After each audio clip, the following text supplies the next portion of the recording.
Hello, welcome back to Become One Living, where today we're going to talk a little bit more of some philosophical stuff in yoga, the Sutras. We're returning to the Sutras today. Jody's going to lead the way. My name is Dan. This is Jody. Welcome to Become One Living. So today we're going to talk about the Sutras again, right? And just so the audience knows, the material that we've covered up to now really is just the surface. I mean, we're just trying to introduce the essential concepts, the essential notions of what there is, because it just, once you start digging, you can go deep and deep and deep and deep and deep, right? So what are we going to cover today? In past episodes, we have discussed up to the Yoga Sutra 1.3. And I want to lead into 1.4, 1.5. Going back to what Dan said, in Yoga Sutra 1.2, there's a word called chit. Chit, knowledge. Yoga, chitta, virdi, nirodha.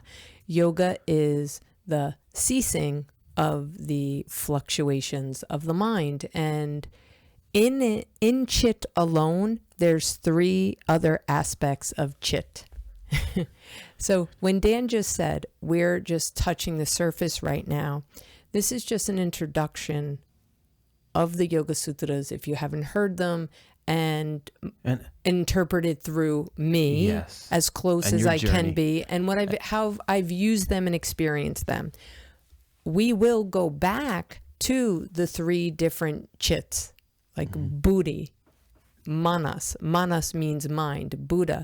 Buddhi is intelligence. Amakara, kara is ego.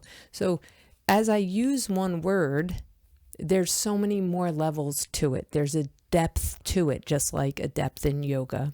Right. And it has to be this way. Just to reiterate that Sanskrit is an energetic language, right? Yes. So the way you say something, the energetic form, if you add an A before something, all of these things can change a word, and each word can have various and sundry meanings depending on the context of things. So yes, my philosophy teacher stated multiple times as new people came in to sit by him and listen, because it was never written down, it's an oral tradition, that the word yoga has 150 meanings in Sanskrit, but in the West, it's union.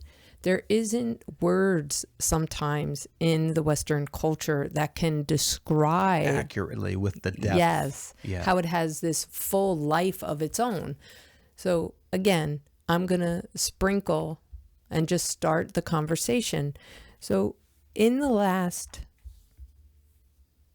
sutra episode, I talked about how when you get a glimpse of what life is without a story, the truth of life, like what's here without your lens, your interpretation, you abide in a state of neutrality. You abide in a state of connectivity, of compassion, of calm, of clarity when you yoga. Okay, that's Sutra 1.3. 1.4 says, and other times you're going to attach to an object. Right. So it honors the dance even between duality and non-duality. Yes. And I want to read you this from Iyengar's interpretation of the Yoga Sutras. It says, when the soul does not radiate its own glory, it is a sign that the thinking faculty has manifested itself in place of the soul. So when you're not present and being self, when you're not neutral and self is living through you, it's a sign that your thinking, your intellect, your thinking faculties have manifested itself pretending to be your soul. Wow, it's like hijacked. Yes, yes. And that's why there's levels that hijacking can occur. That's Yoga Sutra 1.5. It says that object or the fluctuation of consciousness shows up in 5 different ways. Yeah, this is big. When someone says, hey, Jody, not many people call me Joe, but when they say, Jody, I read the Yoga Sutras, I'm like, oh, congratulations. It's not a read. These aren't books you read. These are a discussion and a study. Unpacking. Yeah. Discovering, So Sutra 1.3 says, you abide in this state of calm, self, highest potential. And your highest potential is beyond your intellect and your limited thinking capacity, because most of us only believe what we see. So if we get into the intellect and now we go to the hippocampus and we pull from memories and we bring them forward, memories are one of the 5 states of fluctuations that we want to cease. Memories. Yeah. Because that can take you down a nostalgic road. Yes, it can take you down a nostalgic road, but it can also, Dan, if you're acting a certain way, I can go back and say, I remember when my dad did that.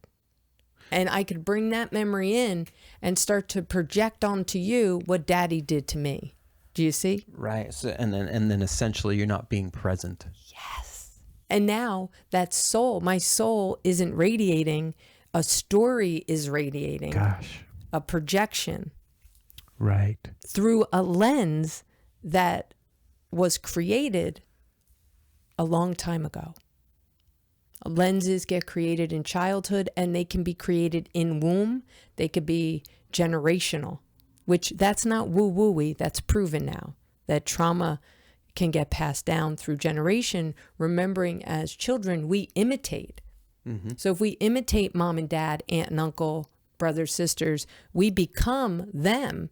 And yoga says, hey, stop those stories. Who are you really?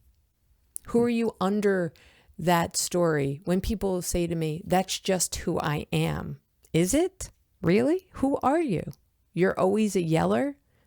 Someone I know has a loud voice, talks really loud. And I said, do you think you could lower your voice a little? No, that's who I am. That's who you are? You're a loud talker?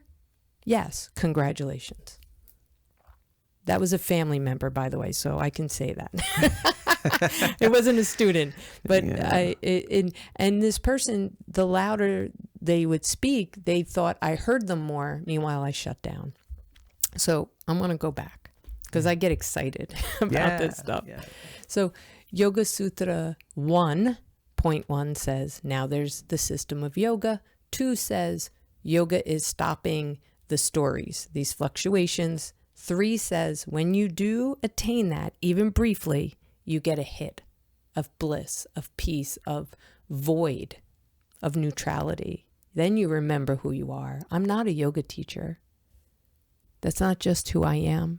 I'm not just a wife. I'm more than these things that I, too, limit myself to think I am and keep me from being other things, too, because of those limitations. And then we go into Sutra 1.4 that says, and then sometimes, my friends, the fluctuations will happen and you will attach to an object, a food. I'm not giving that up. I'm not going to give that food up. Are you nuts? Right. We attach, or to a job, or to a marriage. A marriage is a status. We attach to statuses. And in neuroscience, I got to sneak this in neuroscience, status, when we lose status, it's actually seen as a physical threat. Like painful. Yes, as if someone's going to take your life. So losing a job in which you're a VP and you hold that high in status, that could feel as if you're dying. It could feel like you're being attacked and chased with a knife or a gun, that someone is going to kill you. That's what the brain interprets when status gets impacted. Wow, it's almost like status is proprioceptive. Oh, say more. So like if you drive a car in the old days before the screen could help you back up, what happens is your brain takes on the entity of what you're in.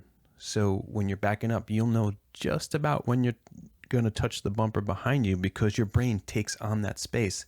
If you sit at a drum set if you sit at a computer, if you're managing a room in a yoga studio, if you're managing the room with 17 people in it, your brain takes on that space. So proprioceptively, essentially, you become that whole space. Yes. Oh my God. This guy. So then if you're going to lose your arm or if somebody's threatening you, you feel that. Yeah. That's brilliant, because in friendship, sometimes I struggle not being a teacher. Right? I've been teaching since I can remember. Right. I used to teach my little cousins. They're 5 years younger, when they lived upstairs, school when they were like 3. Mm-hmm. And I would yell at them, "Why can't you speak? They're 3, or why can't you do your math?" So I was a teacher forever. Right. And in friendship, when I'm walking with someone or talking, I notice that I'm still in teacher mode sometimes. Right. That's this idea that we become an object, my friends. Do you understand that? It's not consciously that we wake up and say, I'm going to be this today. I love what you said. We take on that entity. We become this whole thing where you leave caretaking. You can't leave your caretaking role at work. Mm-hmm. Mm-hmm. Because you're a body worker. You come home and you, let's say, remain that, and then you think you are that. Well, that's who I am. I'm a caretaker. Right. Oh my God, this is blowing my own mind. But the interplay of the different sutras too. It's like, it like I said before, it honors that in comes the wave, and you're all this stuff, and then the wave recedes, and then there's a void. It's like getting used to I just love the dance of all these things. Yeah. We'll talk in another episode about the dance of consciousness. We'll talk about Lila and that play of consciousness. I want to introduce a word here, not in any of these sutras, but for you to think about, is dukkha.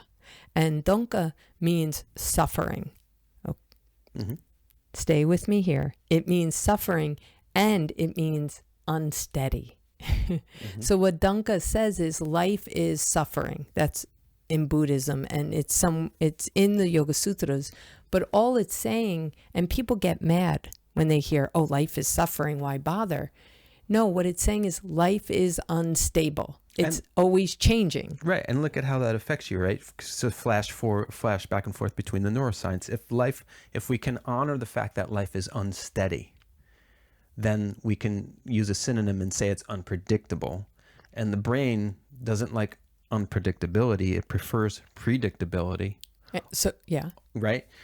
However, although, and then, like, so it views it dangerous. Yeah. You can see it as dangerous, but there are it's like working with the dough again. It's like there are times where you want to stretch yourself a little bit, because then you expand in your awareness and your consciousness. And once you're aware of something, you can't be unaware of something. Once you know it, you can't unknow it. Right. That's what usually happens with my clients when we do yoga therapy and IFS. They go, I don't know, I'm suffering. Like, I'm so upset because I know what I'm doing now. I'm witnessing myself do this thing that I don't want to do, and I can't unsee it. What do I do? And if you embark on this journey, you may have to leave your family behind.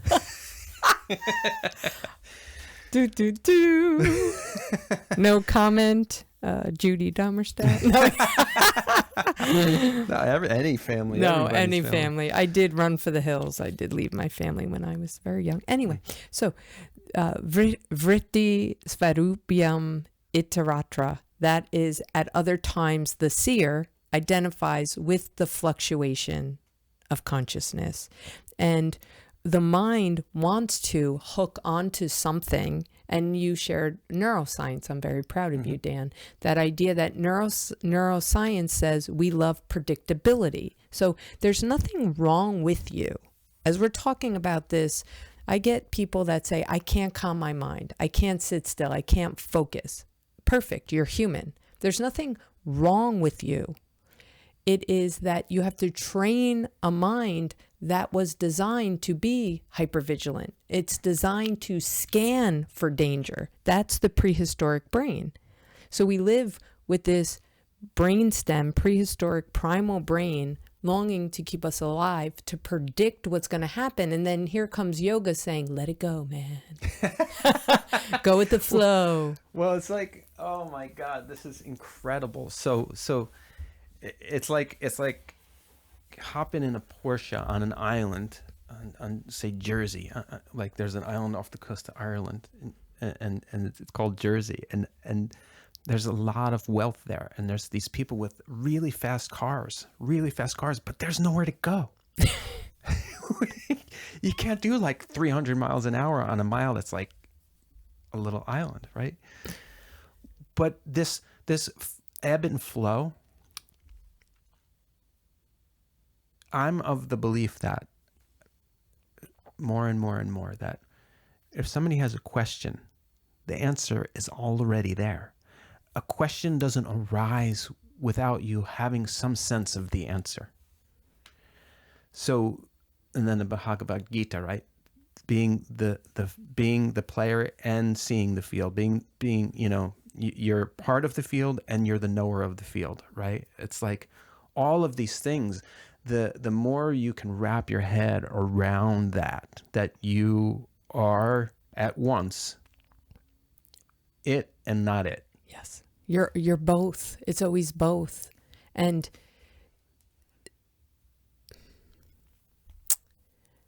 to go back to what you were sharing, this idea that we're both, right? That it's this pulsation of life. We have to get really good at being with both, with something happening and not liking it, or something we like it a lot, and it leaving. It's a process. It's this pulsation. And the dance of life, how do we practice this? I mean, I'm sorry, I can't even get my thoughts because he said so many amazing things. I'm like, what do I say from here? Because he blows me away with, it invites a deeper conversation. Yes. And that's what's so overwhelming in the moment, is I want to share so much, but I want to come back to something you said, that nostalgia is dangerous, because I'm going to Sutra 1.5. The movements of consciousness are fivefold, and they can be painful or non-painful. They could be recognizable or unrecognizable.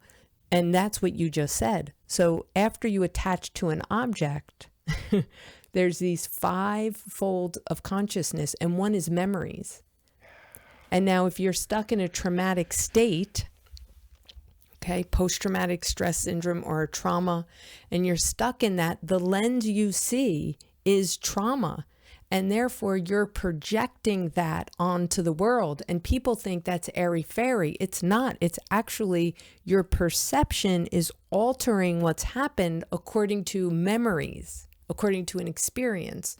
And that's when people say, if you change your perspective, you see differently. That's not airy-fairy. Like, life is a hologram, meaning you're projecting through a lens of your memories onto what's happening. Yeah. So you color it, you flavor it, instead of it just being neutral in the present moment. Yeah. Hallmark cards, music.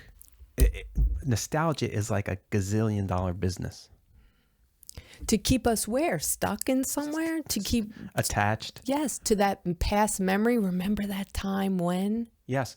And it's almost cultural. It's like a culture, right? And so as far as like you're having a podcast where we're talking about the sutras, a spirit-led life. I mean, if I didn't have you, it's a very lonely journey. In terms of practical day-to-day being a sentient being, being an earthly being, it's pretty lonely, because it requires you to, I guess it becomes,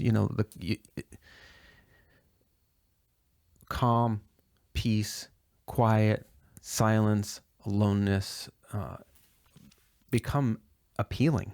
But yes, in the beginning, you said this word, in other episodes, courageous. It's courageous at first to say, I want more than my memories. I want to create new memories. That entails so much of yoga about being present.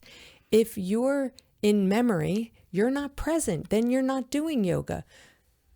Also, there's 5 different states of consciousness. So in 1.16, it shares what they are. And I'm not going to go in depth. I want to read them to you and we'll talk more Give about us an them. idea. Yes. One is valid knowledge, meaning you studied it and it's validated. The second is pervasive knowledge. Someone... It's becoming commonly known. Yes. The other is illusion. Sleep, meaning inertia. You're dull. You're not awake. Memory. And we added in, we said 2 words for some things, like inference. When it's cloudy out and you say, oh, I think it's going to rain. Right. Because of this, you think this. Yeah. So these 5 states, we will dive into them because each 5 have subcategories. Right. So I just am kind of touching that. We think the mind just thinks in one way, but the Yoga Sutras say there's multiple ways. And in IFS, we say the same thing, internal family systems. We say there's multiple parts that come up that block you from being in self energy. So this says your brain fluctuates the virtis, the fluctuations, and there's 5 different: memory, sleep, incorrect knowledge, right knowledge, and inference. I know, stay with me.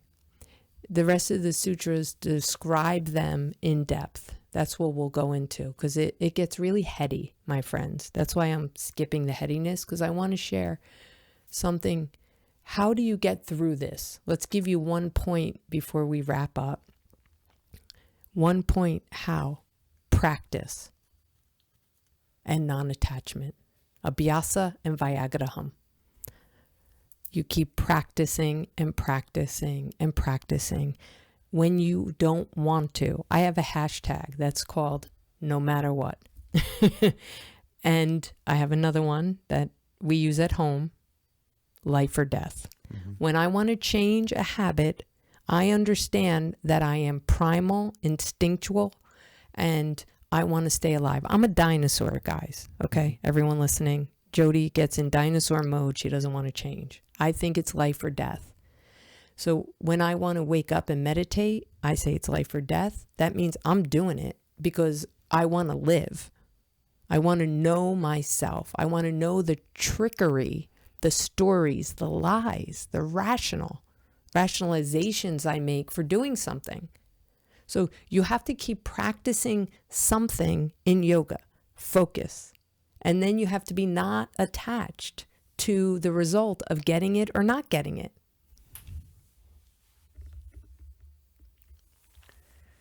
There's some good stuff. Do you have? Yeah, no. I don't have anything to add, really, because I know that we're going to continue this journey. It's just important, I think, for the audience to hear the concepts so that they can join in, one bite at a time, take time to chew, slow down. Yeah. I will go back and wrap up. And the way the brain learns is repetition over time. If you think she says the same thing over and over again, you got me. And Congratulations. One day you'll really get her. Yeah. And so the repetition over time is me teaching you and sharing with you so that you become this. I know Yoga Sutra 1 says yoga is a gift. Are you ready for it? It's a system. 2 says calming the mind, the stories, the attachments, the fluctuations. 3 allows you to find self, peace, equanimity, calmness, relaxation. Then the fourth says, and sometimes you're going to attach back to that object because the mind loves to think. And then 5 says, well, we attach or fluctuate in 5 different ways, and they could be very painful or not painful. And even when it's not painful, it could cause pain. Meaning we get attached to bliss and joy and sweetness, and we don't want to let that go. And then in 6, 7, 8, and 9, we will dive in deeper and deeper and deeper to those 5 fluctuations of consciousness and leave you with this. Keep practicing and let go of the results. Just practice and practice until you wake up and you are different.